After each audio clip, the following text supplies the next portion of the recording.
termes de plus-value pour le SDIS des Côtes d'Armor en tout cas. Allez. En ce qui nous concerne, le SDIS des Côtes d'Armor n'a pas de dragon, donc on n'a pas de moyen aérien qui permet d'avoir une vue haute d'une intervention, de prendre de la hauteur et donc d'avoir une bonne vue de la zone d'intervention.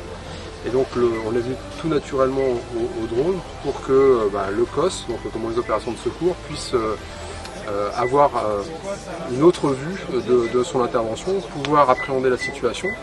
Et les drones aujourd'hui nous permettent d'avoir un spectre de possibilités de prise de vue opérationnelle, mais aussi avec on va dire, la dotation d'accessoires comme sur ce drone par exemple, de pouvoir prévenir des intervenants d'une situation qui pourrait être dangereuse, pour les faire se retirer d'une zone de travail, pour de la recherche de personnes pour rassurer une victime. Les drones peuvent être équipés soit d'infrarouge, soit de caméras thermiques qui permettent de faire de la recherche de personnes. Donc le drone, c'est une plus-value qui n'existait pas avant. Ça ne nous permettra pas d'éteindre les feux, ça ne nous permettra pas de sauver des gens physiquement, mais par contre ça permettra ça permet en tout cas aujourd'hui d'avoir de l'information et de pouvoir être plus efficient dans nos missions.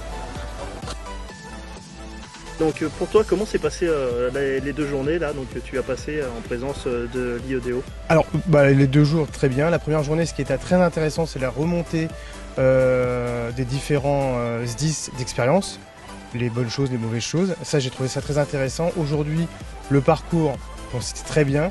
Et ce que j'ai trouvé vraiment fabuleux, c'est la 3e épreuve qui consiste au renseignement. J'ai trouvé ça, c'est super réaliste en fait. On a vu bien sûr il y a le côté renseignement, police, pompiers, mais vraiment c'est un réalisme et je ne m'attendais pas à un truc aussi propre et aussi bien quoi. Donc voilà, donc ouais, j'ai pris plaisir à faire cette épreuve quoi. Ouais. Et quelque chose que je vais essayer de réitérer chez moi. Voilà. Donc pour l'année prochaine, des équipes vont se monter? Alors des équipes, je ne sais pas, au moins une, c'est sûr. C'est sûr, on reviendra l'année prochaine. Oui, ça c'est sûr. Oui, ça c'est sûr. Okay, on sera présent, le SDIS 60 sera présent. Ah ouais, avec plaisir.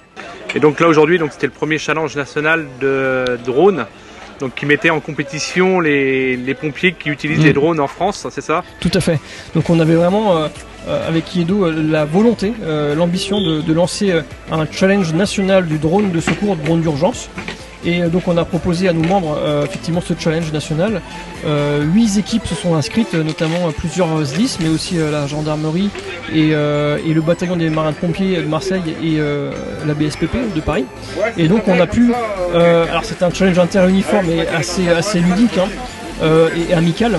Et on a essayé de mettre en place des épreuves de dextérité, de précision de vol, mais aussi des épreuves opérationnelles, notamment avec une épreuve de renseignement, afin de collecter rapidement et de transmettre des informations opérationnelles, clairement.